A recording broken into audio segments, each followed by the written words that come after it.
the Vietnamese pronoun system can cause problems even for Vietnamese people. One situation where this can happen is when talking to in-laws. Today, let's take a look at my husband's situation.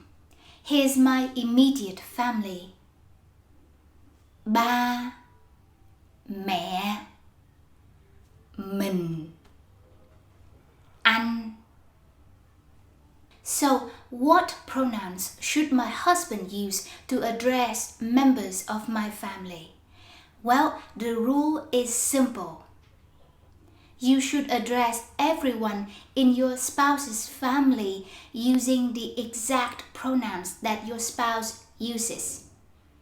So, my husband has to call my parents ba and mẹ, just as I do. This is perfectly natural for Vietnamese people. But my husband isn't Vietnamese, and he found it a bit weird to start calling my parents ba and mẹ. On a side note, I also struggled how to address my husband's parents. I wanted to call them mom and dad because that's how we do it in my culture. My husband told me that sounds weird, just call them by their given names. But that goes against my instincts. In Vietnam, it would be very disrespectful to call older people by their names. Anyway, back to my husband's pronoun problems. Following the rule that he should use the same pronouns as I use, he should call my older brother anh, which means older brother. The problem is that my older brother is younger than my husband. If they were strangers, it would be my brother who would have to call my husband anh.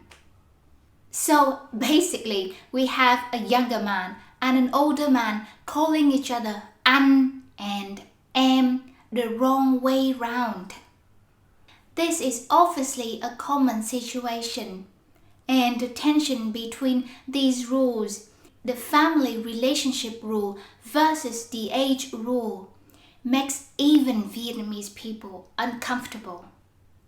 But in most families, I think the family relationship rule tends to win out.